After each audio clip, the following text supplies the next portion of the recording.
Hey, good morning and welcome to another episode of the Quarantine Leadership Series, where we hope to motivate and inspire and encourage your leadership. And today, one of the benefits of being old is you get to meet a lot of great people and create good friends from all over the country. And so I've invited 4 friends to be with us today just to share and talk a little bit about leadership. I'm going to let them introduce themselves. So we'll start with the old man of the group, and be my left. Eric, introduce yourself. Hi, my name is Eric Mann. I'm president and CEO of the Ymca of Florida's First Coast. I am the old guy, so I'm just about finished with 41 years in the Y. I've worked in 7 different associations and love what I do.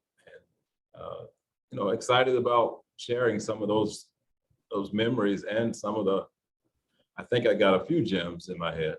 Yeah, that's great. We'll go to you, Shay. Yeah, I'm Shay Wilson-Gregg, and I'm the CEO of the Athens, Georgia YMCA.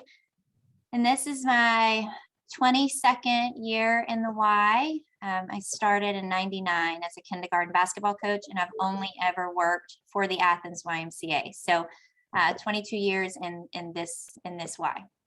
That's great. That's great.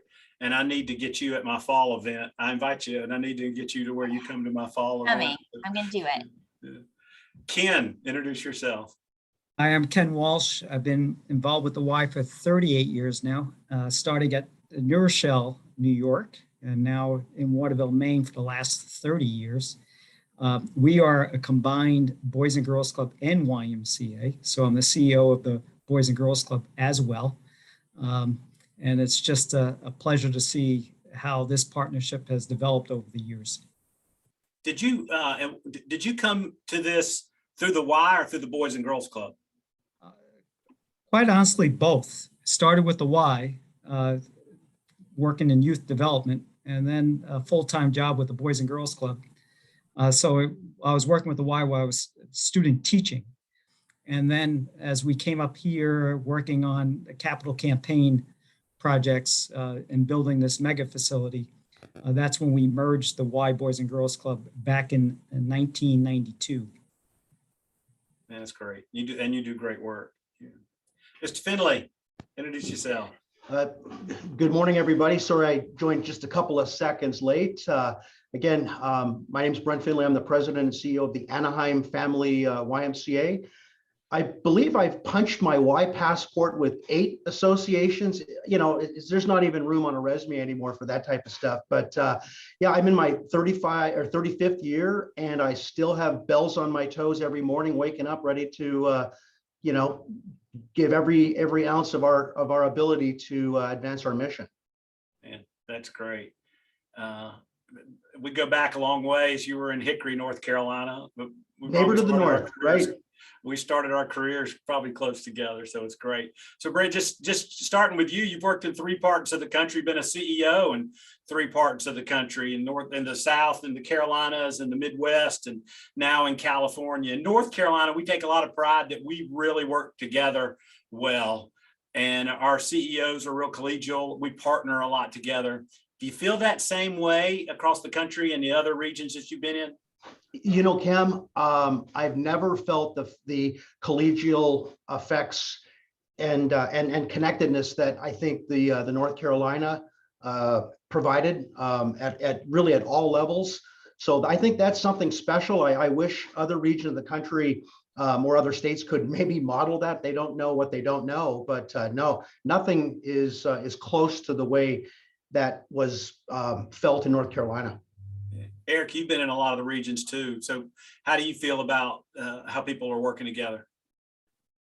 I think it's probably more of a function of density and geographics. When I worked in Charlotte, we had all kinds of Ys right around us. And so you tended to work well together, when I was in Los Angeles, we didn't have a lot of independent Ys around us. So we were huge.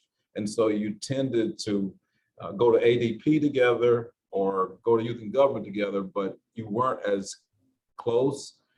That's the same thing, whether it was in Pennsylvania, we were close in Pennsylvania.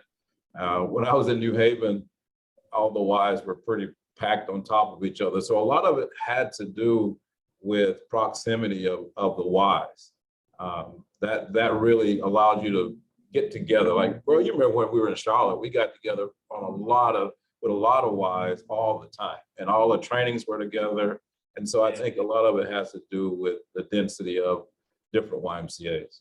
Yeah, once a year I invoke your name. I say, Eric would call everybody about September and go, hey, let's talk about year-end memberships. And 8 or 9 of us would get together and discuss in the middle of September what y'all were going to do and just how we could piggyback and benefit. I mean, but it was that communication. It was great. I mean, you know, that is true. And that's been lost. That has been lost a little bit in North Carolina, you know, and what we're doing. So, Ken, how many YMCA Boys and Girls Club combinations are there out there? There's 34 in the state of Maine. So we charted 4 new organizations since I got here. And it's spread out, you know, the state of Maine, if you drive from one end to the next, you're talking about 6 hours. And we put a lot of effort into the top half of the state where there's a lot of Native American reservations. So we actually opened up 5 Ys on each of the reservations, each of the tribes. And I would just say I agree with North Carolina. Maine, there's great stewardship relationships that are developed through the alliance building. And with the pandemic, I would say one of the great things about the pandemic through Zoom calls, stronger relationships have been developed, at least through Zoom, right? Because if you have a 6-hour difference, you could get on a call pretty quickly and, you know, develop that relationship that way.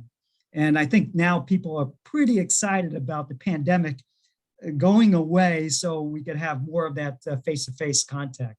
So it's really neat how some things have developed here in the state of Maine.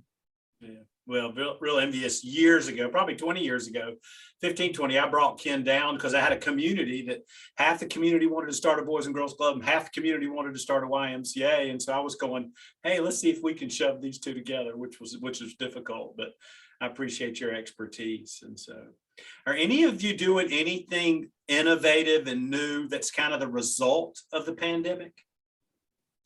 You know, I don't mind jumping in on that because I think it's a unique story in our community. We were preparing for the 2020 World Series. It's the first Cal Ripken World Series that was going to come into the state of Maine.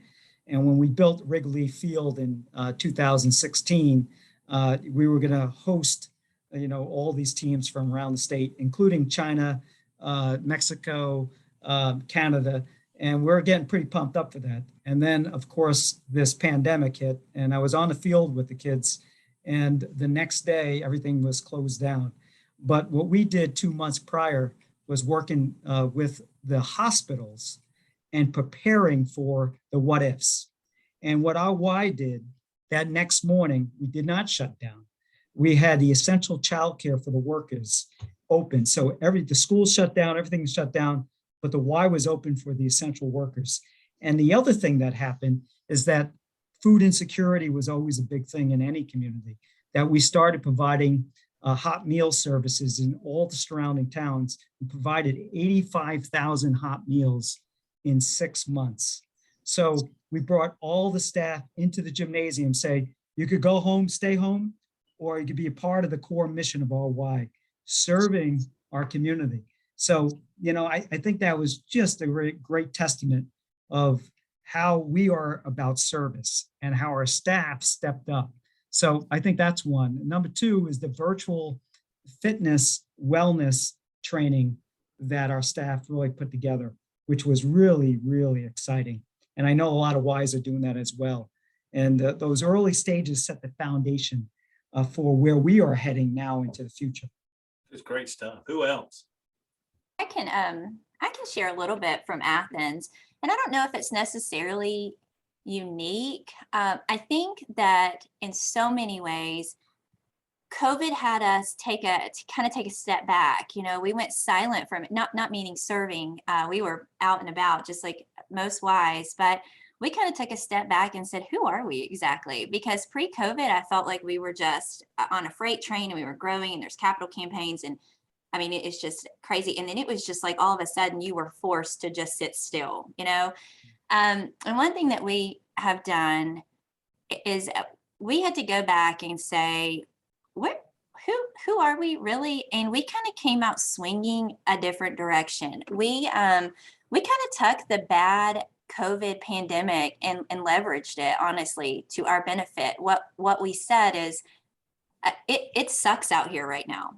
COVID, politically, just all of it is a mess, Please know that your Y is a place of peace, and you get to shed all of that, and you get to walk in here, whether you're a D or an R, you just wear a Y, and no matter what religion, and you get to come in, and we're still here.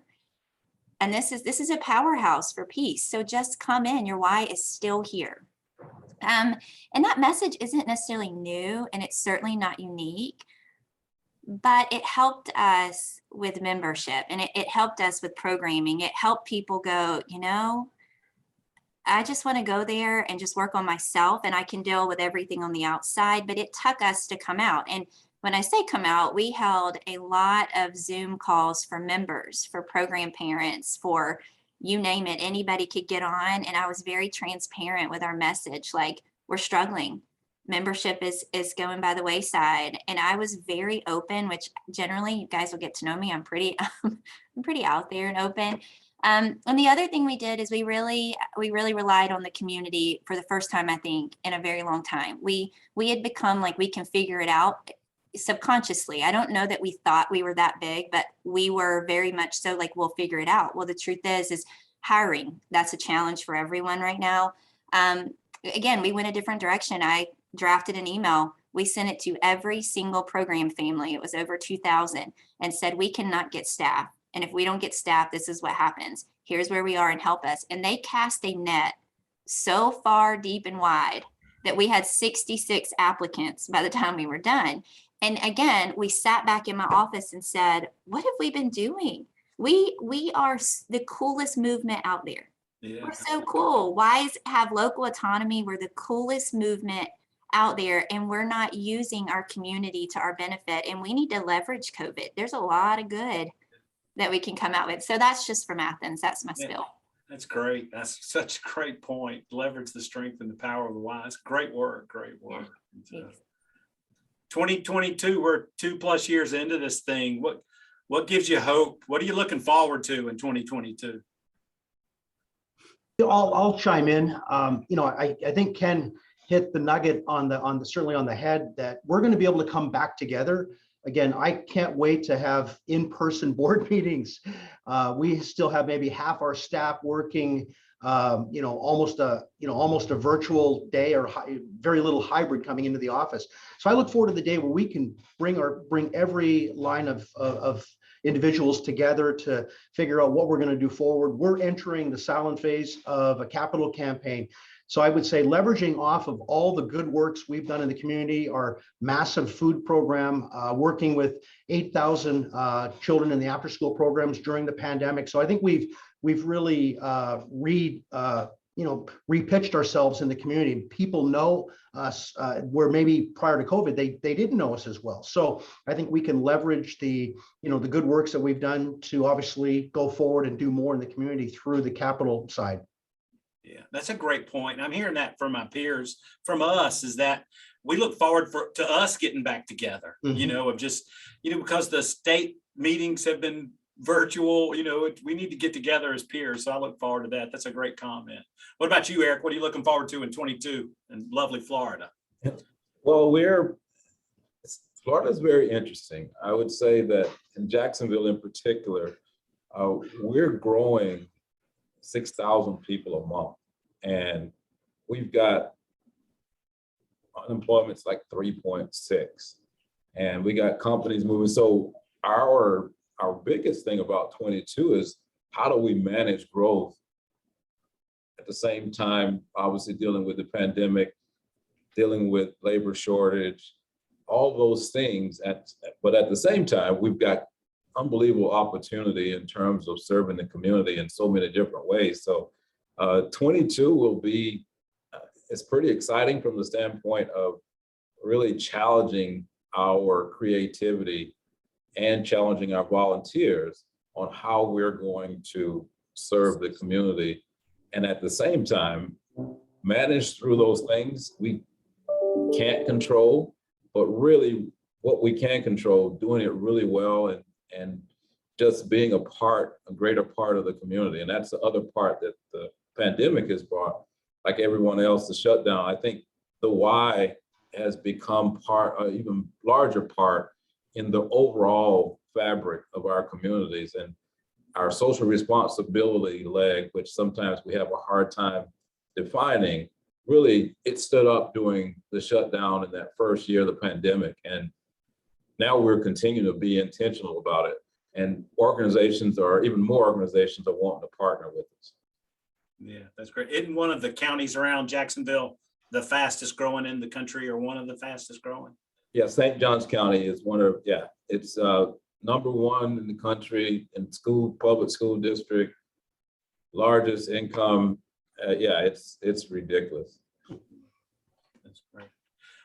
What are your biggest leadership challenges? Now, I'd like everybody to answer this. You don't have to do a long, but just in a quick message, be transparent. What are your biggest leadership challenges? So I'll go first on this one. I think this right here, this platform, this medium of Zoom and virtual is very difficult to create culture and to lead. And it's a positive in a lot of ways, but on other ways, whether it's volunteers, whether it's community leaders, it's nothing like face-to-face. And creating culture through virtual is something that is very, very difficult. And then the other part of it is, how do you, part of this is they're at home. Some of them are working from home. Some of them are not working from home. And so I think we talked about it earlier, all of us grew up when, as colleagues, we got together and we shared, and that's what built our careers. And right now, and don't get me wrong, I'm not saying that it's horrible, but it's a challenge on building culture. And you have to make an appointment just to meet with somebody for a 10-minute conversation over Zoom. I mean, it just makes it harder. Yeah. And I think that's the challenge. And as we work with a shortage, being able to recruit and attract people through this mode, it's not your best. And so I think that's going to be the biggest challenge for a lot of people, not just our sector, but overall. I think it's causing issues. That's a great point. What about you, Shay? Along those same lines, I think attracting staff, retaining staff, it's a very difficult situation that we are in. I think that just again, piggybacking off of Eric, when there is a time that you transition all the folks who've been working at home back into the Y, if they were hired during that time, we've started to think about what that transition looks like from working at your house this whole time to now you need to move into the office or into a space. And I think that that's going to be interesting for people. So, again, I think staff, that piece of it is tough. I think another piece is that 2022 is kind of going to be that tall tale season of membership and what may or may not happen. Retention for us has been tough. I think all CEOs are looking at membership because it's our economic engine and going, oh my land, what do we do?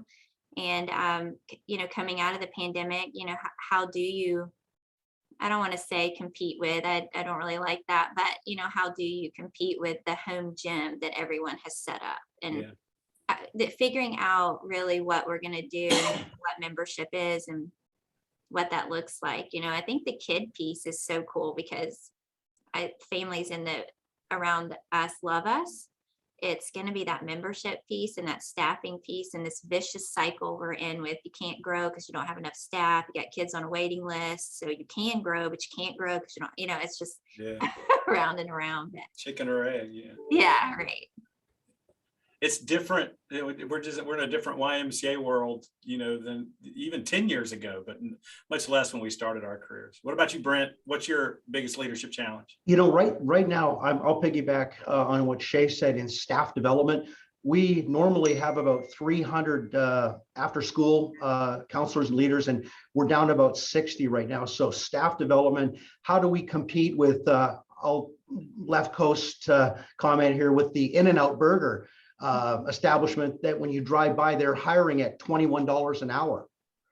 And we're, $5 south of that number.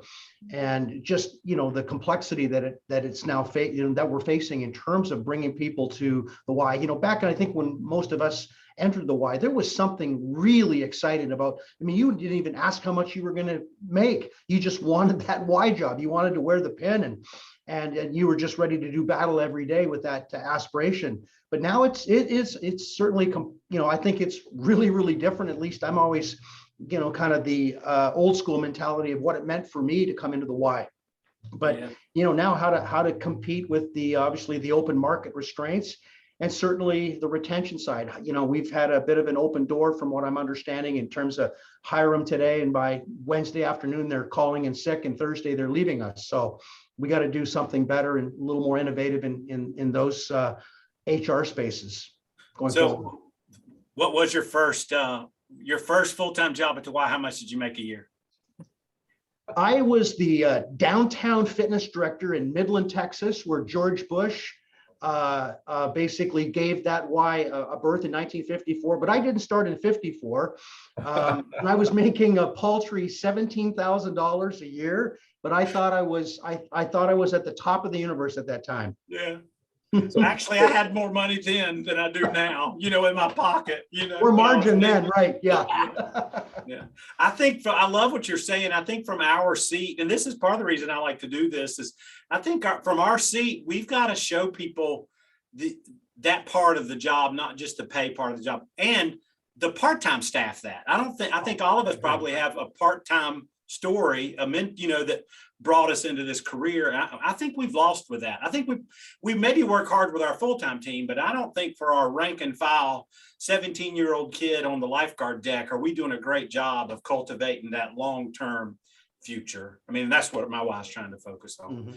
Ken, what about your leadership challenge for 2020? I think I have to echo everybody around the table in regards to staffing, but succession planning. So, I think of all of us around this table, many of us are 5 years out of retirement, maybe not, but who's behind us? So building that culture that we're all talking about, just like Brent said about old school. I'm old school because, I got into this business because I really love the work.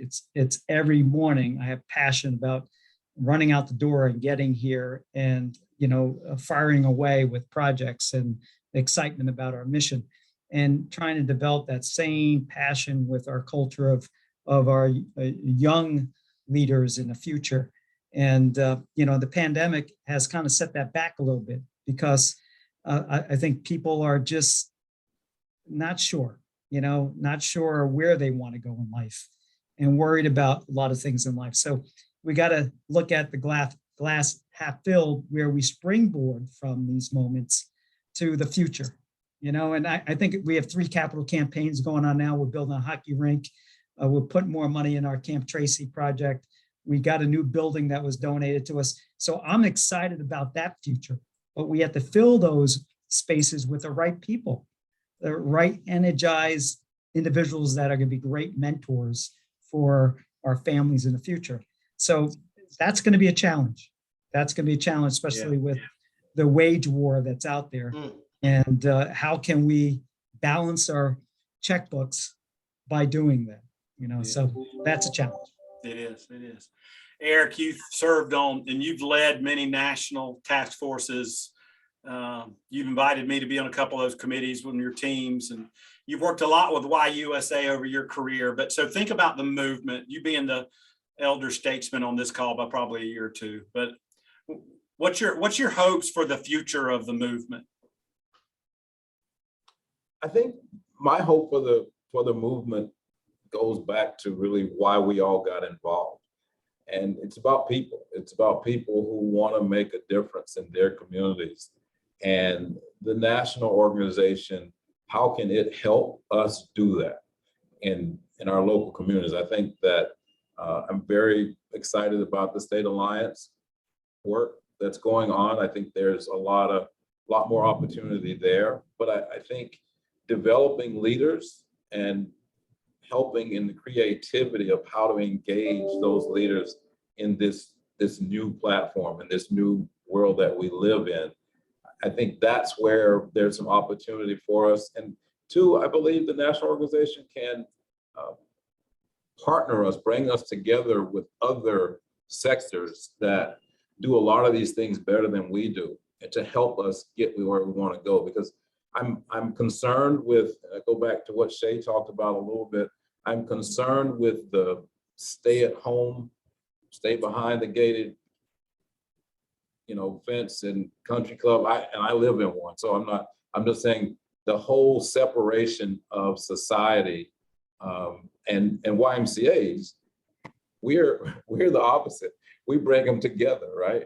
And I think that's our opportunity. I think the community, all the kids that are rushing back to camp and people, that's because their parents know, one, they're tired of them at home, but they also know that it's so important for them to engage with other people. And so I do believe the Y has an opportunity.